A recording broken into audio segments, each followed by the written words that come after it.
kita biasa mempelajari misalnya ilmu fisika, ilmu jiwa.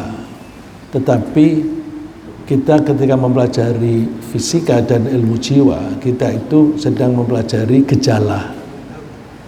Kita umat Islam belajar lebih tinggi lagi, yang seharusnya dengan kita belajar lebih tinggi, kita lebih mudah memahami gejala. Lebih tingginya gimana? Bahwa gejala yang diceritakan oleh ilmu fisika, ilmu jiwa, ilmu sosial dan sebagainya, itu semua diciptakan oleh Allah. Nah, kalau semua diciptakan oleh Allah, maka kita belajarnya bagaimana cara Allah berbuat. Ketika Allah berbuat semacam itu, maka kita akan mempelajari, oh, karena Allah mempunyai kebijaksanaan semacam itu, maka implementasinya itu ada di ilmu-ilmu yang kita pelajari selama ini. Misalnya di ayat ke-13 ini, Allah berfirman, A'udzu billahi minasyaitonir rajim. Bismillahirrahmanirrahim. Innahu huwa yubdi'u wa yu'id. Innahu sesungguhnya Allah, huwa ya Allah, yubdi'u itu memulai, wa yu'id dan mengulang. Jadi ini karakternya Allah di dalam bertindak. Allah itu memulai suatu penciptaan kemudian dibalik lagi. Memulai suatu penciptaan terus dikembalikan lagi. Ini kita bisa lihat gejalanya di berbagai peristiwa. Misalnya kita asalnya tidak ada menjadi ada. Kita asalnya mati menjadi hidup. Dikembalikan lagi kepada mati. Setelah mati dikembalikan lagi kepada hidup. Demikian seterusnya. Dan kita diberi contoh juga, hari ini Allah memulai membuat permukaan bumi yang kita tinggali ini mulai terkena sinar matahari. Artinya siang hari. Nanti dikembalikan menjadi gelap lagi. Besok diulang lagi terang. Kemudian diulang lagi gelap, terang, gelap. Nah, itu kalau kita ibaratkan dengan gambaran, itu bisa kita gambarkan seolah-olah seperti garis. Garis itu dimulai dari satu titik, kemudian ditarik. Misalnya saya memulai dengan isyarat saya dari titik dengan tangan kiri, maka dari titik itu ditarik ke arah kanan. Suatu saat garis ini akan berhenti, kemudian kembali lagi ke kiri. Jadi dari kiri, titik kiri, bergerak ke kanan sampai satu titik, kembali lagi. Demikian karakter Allah menciptakan. Nah, penerapannya bagaimana? Penerapannya itu ya ketika kita bayi, kita tidak tahu apa-apa misalnya, kemudian kita menjadi bisa berbuat sesuatu dan makin pintar. Nanti suatu saat kita akan menjadi lemah lagi dan menjadi bodoh lagi. Menjadi bodoh lagi, menjadi tidak tahu apa-apa ketika pikun. Itu seterusnya semacam itu. Kok demikian? Iya, karena Allah menciptakan alam raya ini mulai dengan satu titik dari nol, kemudian dibelah. Ini saya sudah sering menyebutkan, dari nol dibelah. Maka belahan itu menjadi jumlah yang sama, karena satu menjadi dua, masing-masing dari dua itu terbelah lagi, terbelah lagi, terbelah lagi, sehingga jumlah yang ada di kanan dan kiri itu sama. Karena jumlahnya sama, maka alam raya ini menjadi seimbang. Jadi keseimbangan itu konsekuensi dari itu. Pembelahan ini begitu dahsyatnya, begitu kerasnya, sehingga benda yang asalnya tidak ada kemudian dibelah.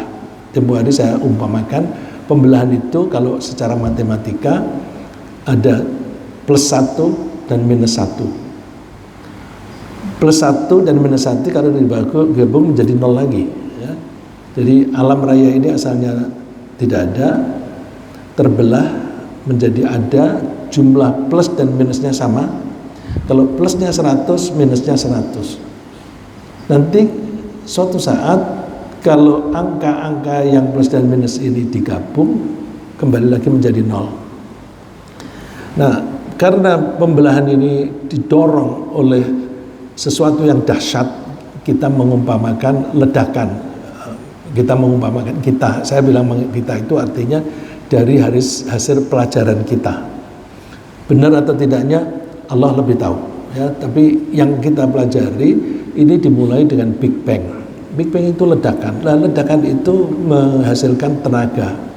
Tenaga ini mendorong partikel-partikel yang terlepas tadi, yang terbelah dari 0 tadi, makin hari makin jauh. Jadi dari satu titik yang sama terus terbelah, terus makin menjauh, satu saat akan berhenti. Setelah berhenti, dia akan kembali lagi bergabung. Jadi Allah berfirman, awalam yaral ladzina kafaru anna as-samawati wal arda kanata ratqan fafataqnahuma. Apakah orang-orang itu tidak tahu bahwa alam raya ini asalnya jadi satu, ratqan ya, menyatu, fafataqnahuma, kemudian kami belah.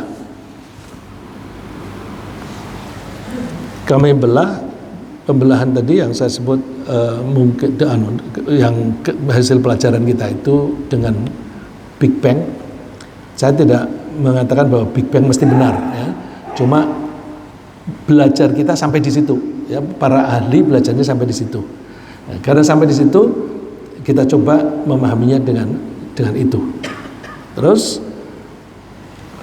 partikel-partikel ini makin menjauh.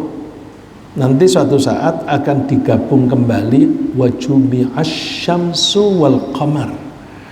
Semua planet-planet baik yang inti yang kita sebut matahari maupun yang lain-lain itu nanti akan digabung jadi satu. Ketika jadi satu, itu tadi kalau angka yang plus 1 digabung dengan minus 1 menjadi 0. Ketika menjadi 0, wa idzas sama'u kushitat, langit ini menjadi lenyap. Jadi Allah memang menciptakannya itu caranya begitu. Nah, kemudian ini yas'alu'an ayyana yaumul qiyamah. Orang-orang itu bertanya, kapan terjadi hari kiamat? Yaitu fa idza bariqal basar wa khasyafal qamar wa jumi'as syams wal qamar. Ketika mata itu terbelalak karena apa? Kejadiannya menjadi aneh. Kenapa aneh? Terbalik. Yang gambaran utuhnya dari satu kesatuan, kemudian terbelah, kemudian planet-planet ini menjauh, nanti akan bergabung. Nah, ketika bergabung ini, maka terjadi perubahan gaya gravitasi. Karena terjadi perubahan itu, maka bumi yang sekarang ini berputarnya ke satu arah, nanti akan kembali arahnya, berbalik. Nah, ketika berbalik, di mata kita, sekarang ini kita melihat matahari terbit dari timur. Nanti kita melihat matahari terbit dari barat. Sebenarnya mataharinya di situ saja, buminya saja berputarnya yang terbalik. Itu karena perubahan gaya gravitasi. Nah, saat itu orang pada terbelalak, loh, matahari kok terbitnya dari arah barat gitu. Karena saat itu wa khasafal qamar, bulan itu menjadi redup. Kita kalau pelajari planet-planet itu termasuk matahari yang di luar galaksi kita, itu ada yang mati. Jadi ada planet-planet yang asalnya memantulkan menjadi tidak, atau memancarkan menjadi hilang pancarannya. Nah, itu kalau kita pelajari ada planet-planet yang mati. Itu Allah menyebutnya wa khasafal qamar. Bulan itu menjadi tidak bersinar lagi, hilang cahayanya. Wa jumi'a asy-syamsu wal qamar. Matahari dan bulan digabung. Matahari itu mewakili inti dari galaksi, wal qamar itu mewakili planet-planet dan anaknya. Jadi kalau seperti matahari ada bumi, bumi punya anak lagi, satelit yaitu bulan. Saat itu yaqulul insanu yauma idzin ainal mafar. Kemana kita harus lari? Wah, ini bencana ini. Nggak bisa mereka lari. Karena yang alam raya ini hanya, yang kita tinggal itu hanya satu, dan kita tidak bisa pergi kemana-mana. Nah, oleh karena itu kita mesti mempelajari ini.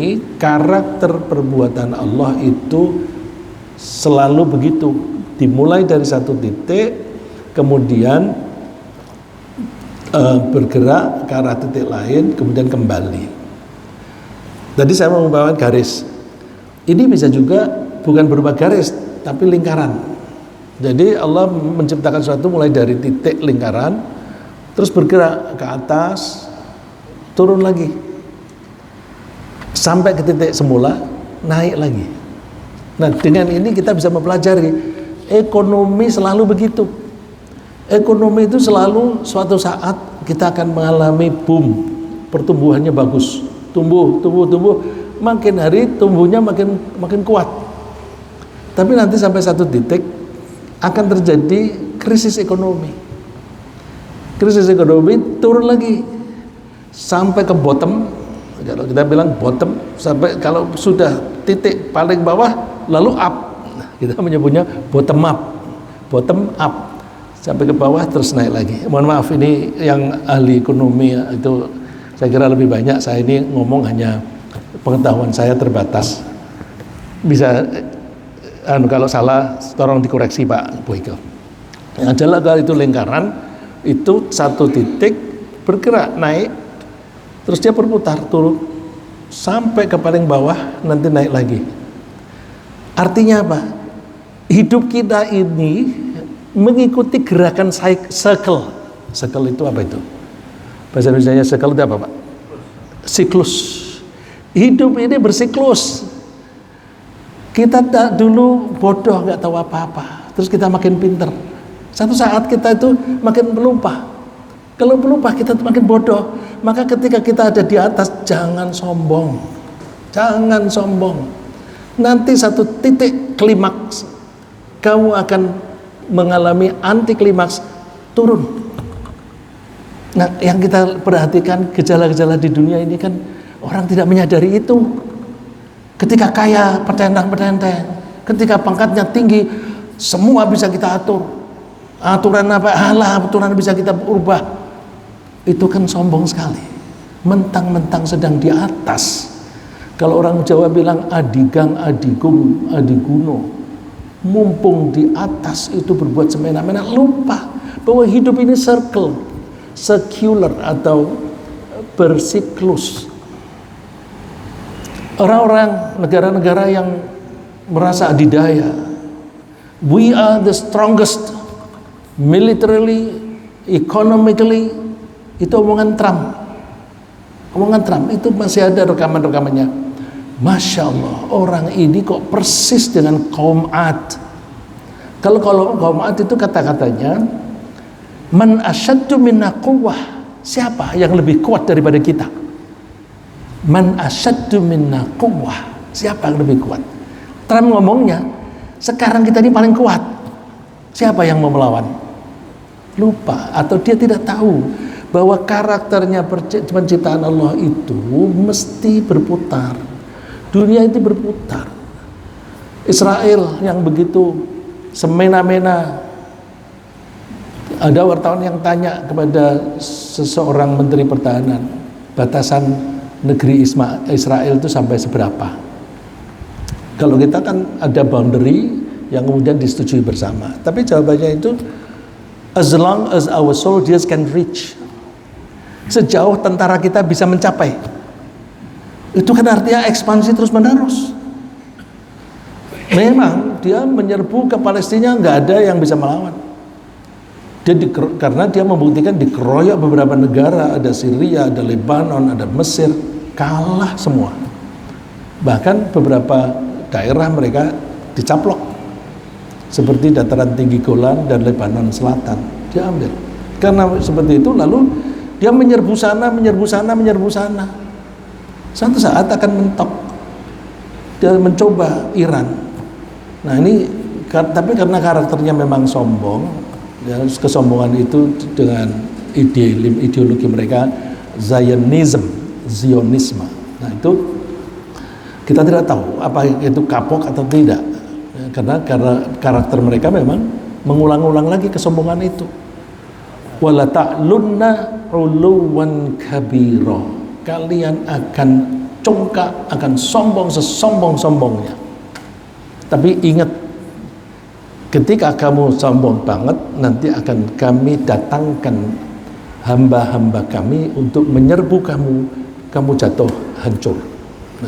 Fa idza jaa wa'du ulahuma ba'athna 'alaikum 'ibadan lana uli ba'sin syadidin fajasu khilal diyar. Kalian nanti akan hancur, dan bahkan tentara musuh itu akan mencari kalian sampai di lorong-lorong rumah. Dan itu terulang 2 kali. Tapi Allah mengatakan lagi, kalau kamu mengulang, kami ulang lagi. Na'udum udna. Kalau kalian mengulang kesombongan itu, kami ulang lagi. Ya artinya kalau kita itu sampai di lingkaran, di titik yang paling atas kita sombong, nanti Allah akan mengulang diturunkan kembali sebelum nanti naik lagi. Ya, nah, itu karakter penciptaan Allah yang semacam itu, dan itu mendasari semua kejadian-kejadian di alam dunia ini.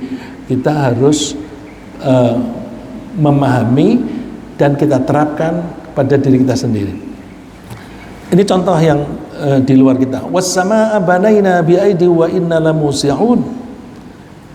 Dan langit kami bangun dengan kekuatan, dengan kekuasaan. Wa inna lamusi'un. Ini kalau bahasa Inggrisnya, and we are expanding it. We are expanding, artinya kami sedang atau masih memperluas. Langit ini masih memperluas. Kok langit menjadi luas itu gimana? Langit itu kan wadah bagi planet-planet, wadah bagi galaksi-galaksi. Kalau galaksi itu makin hari makin menjauh masing-masing, butuh wadah yang makin luas, maka langit ini menjadi makin luas. Suatu saat akan sampai titik klimaksnya, sampai titik polnya, kemudian balik lagi. Nah, ketika balik itu Allah menggambarkannya dilipat. Yauma natwis samaa ka tayyis sijilli lil kutub. Pada hari kami menggulung langit. Menggulung langit kita sulit membayangkan, karena langit itu ruang dan kita tidak bisa melihat ruang. Benar ya Pak? Kita nggak bisa melihat ruang ya. Ini ada ruang. Kita hanya tahu bahwa ini ada ruang kalau ada benda yang mengisi ruang itu. Kalau masjid ini diisi bangku-bangku, kemudian penuh, kita mengatakan tidak ada ruang lagi. Jadi ruang itu tempat di mana materi itu berada.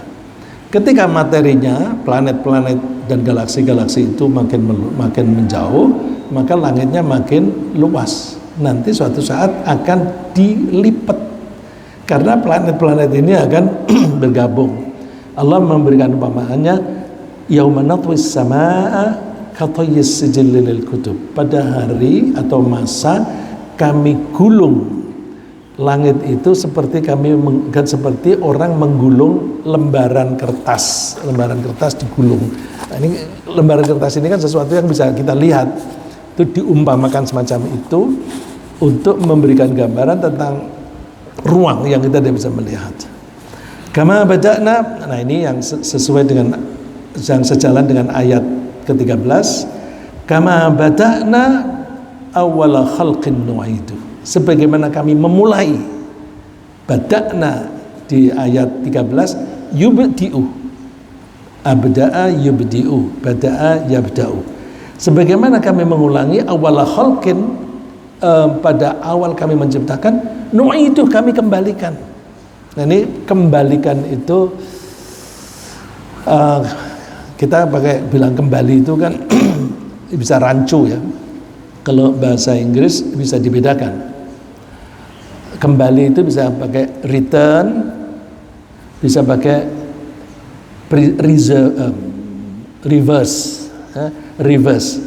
Kalau kita menyetir mobil kita maju ke depan, kemudian mundur, itu kan kembali. Kita menyebutnya reverse. Membalik. Nah, nu'id itu reverse.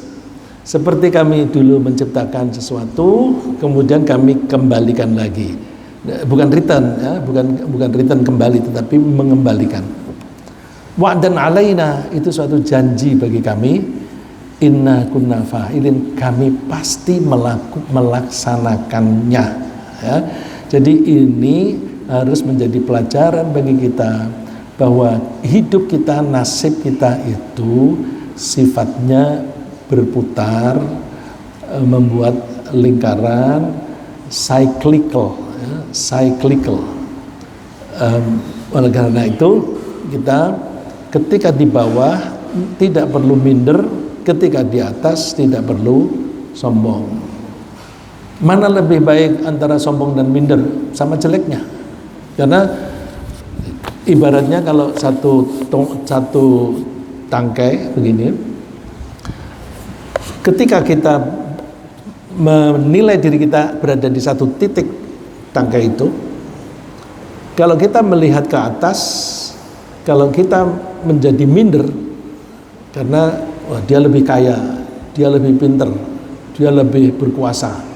Kalau kita minder, maka ketika kita itu posisi kita sedang naik, kita melihat ke bawah, kita menjadi sombong. Jadi kalau istilahnya itu kehidupan nasib itu seperti kontinuum, garis kontinuum yang satu garis di atas dan di bawah. Kalau kita itu sombong, nanti ketika kita ketemu dengan orang yang lebih tinggi dari kita akan minder. Ketika kita minder, nanti hati-hati kalau kita sedang naik atau kita melihat orang yang di bawah kita berubah menjadi sombong. Oleh karena itu, kita orang Islam nggak boleh sombong, nggak boleh minder. Jadi kepribadian itu kokoh. Kalau ada kalanya minder, ada kalanya sombong, kita nggak kokoh. Seolah-olah ketika kita sombong itu menjadi lebih kuat, tapi suatu saat kita akan menjadi jatuh. Nah, dan ini hati-hati. Kalau kita, ini tadi saya contoh lagi kaya kemudian menyepelekan orang yang miskin, lagi berkuasa menyepelekan orang-orang yang tidak berkuasa. Nanti kalau kita mempunyai keterampilan, ahli karate, ahli silat, begitu merasa juara, nanti nantang-nantang, berani sama aku. Ahli judo, zaman Rasulullah itu ada orang yang ahli gulat, ada ribut-ribut, Rasulullah tanya, ada apa itu? Oh itu si fulan, dia pegulat, dia kalau tersinggung dia langsung banting itu orang yang menyinggung dia. Nah, itu jadi karena mentang-mentang dia merasa kuat, dia pegulat, begitu dia berhadapan dengan orang, dia menganggap orang itu lebih lemah, banting. Nah, terus Rasulullah komentar, oh orang kuat itu bukan orang yang bisa membanting orang. Orang kuat itu orang yang bisa menaklukkan, bisa menundukkan hawa nafsunya sendiri. Itu berangkat dari peristiwa itu. Kemudian contoh yang tadi saya sebutkan, kita dari mati, kemudian hidup, mati lagi. Kita dari tidak ada, kemudian ketika conception, terjadilah janin, proses terjadinya janin itu, belum ada nyawa, belum ada roh, berarti saat itu mati. Terus diberi roh oleh Allah menjadi hidup sampai sekarang. Nanti suatu saat akan mati lagi.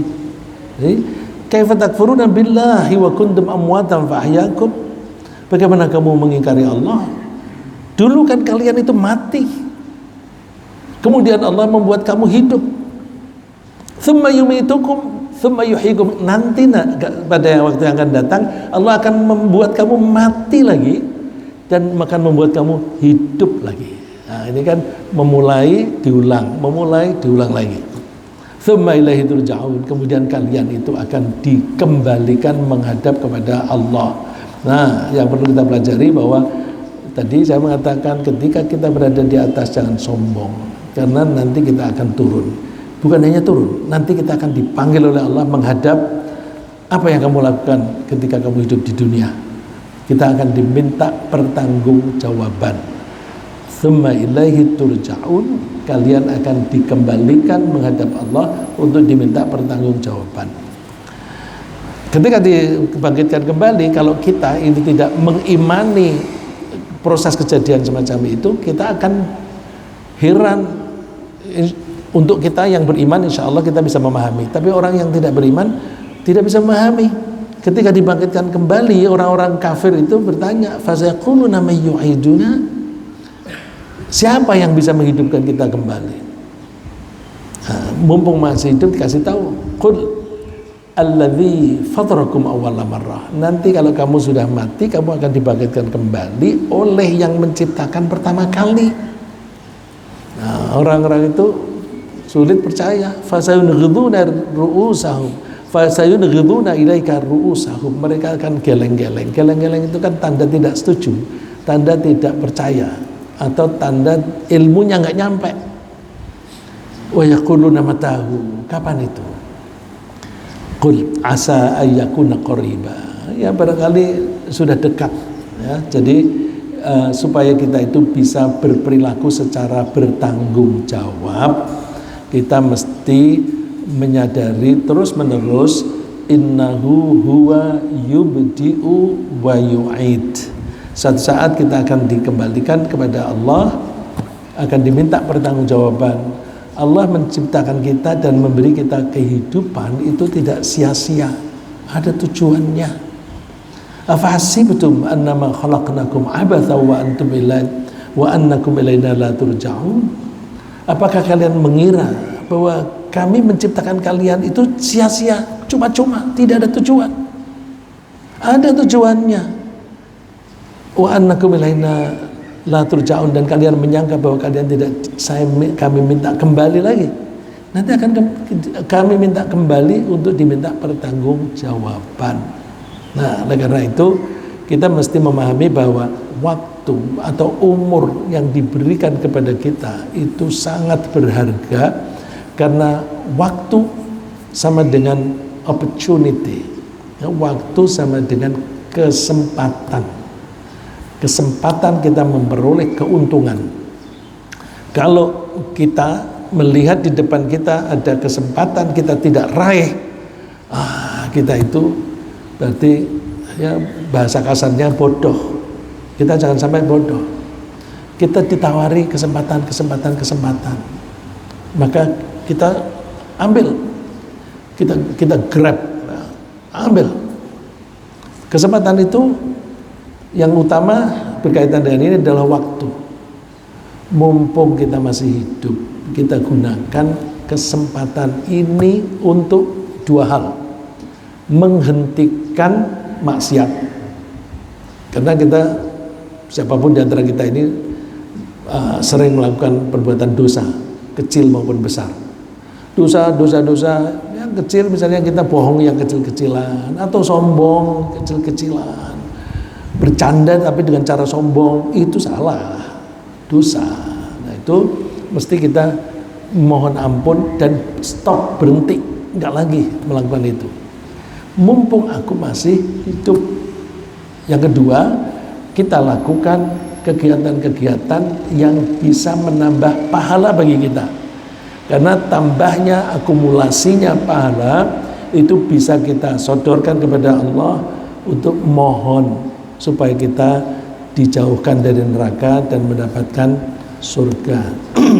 Tentu apa yang kita lakukan itu belum memadai, tidak memadai untuk bisa membeli tiket masuk surga. Coba deh kita umpamakan, kita masuk ke Ancol saja sekarang itu tiketnya berapa itu? Ada yang tahu Pak? saya itu nggak pernah ke Ancol lagi. Tiket masuknya berapa? Tiket masuk surga masukkan di kencelengan itu 2.000, 5.000. Jadi berarti kita menganggap surga itu lebih murah daripada Ancol. Padahal Ancol itu fasilitasnya apa sih? Dan di dalam kita masih bayar lagi. Di surga fasilitasnya Masya Allah luar biasa, tidak terbatas dan tidak usah bayar. Begitu sudah masuk nggak usah bayar lagi. Tapi kita menganggap surga itu murah.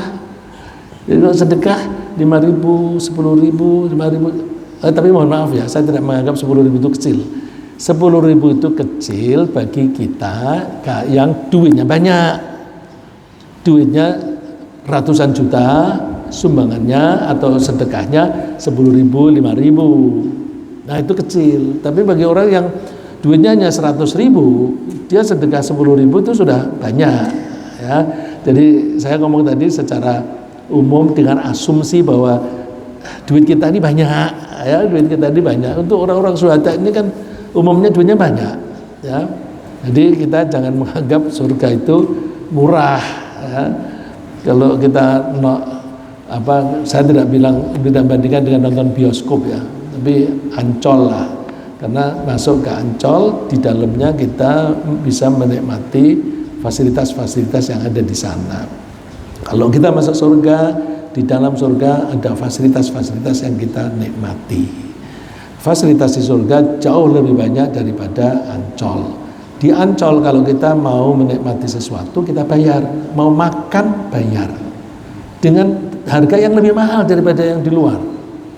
Kita mau naik apa di situ atau mau berenang di situ, bayar lagi. Mau lihat ada ikan di SeaWorld, bayar lagi. Di surga kita mau ngapa-ngapain nggak ada yang bayar lagi. Karena semuanya nggak bayar dan semua orang punya, maka duit nggak laku di sana. Duit nggak laku lagi. Kalau kita sayang dengan duit, kita simpen, sayang sampai mati kita punya sisa. Sisa itu tidak kita bawa. Yang kita bawa justru yang kita sedekahkan. Nah, terus sampai di sana, aduh, aku sebenarnya punya tabungan miliaran, tapi saya tidak bisa memanfaatkan sekarang ini. Ya, halaka anni sultania. Kekuasaan saya tidak berlaku lagi di sini, dan harta saya tidak bisa dimanfaatkan lagi di sini. Nah, mumpung kita di dunia ini masih mempunyai tenaga, masih punya uang, ditambah dengan umur itu adalah opportunity, kesempatan bagi kita untuk meraih keuntungan.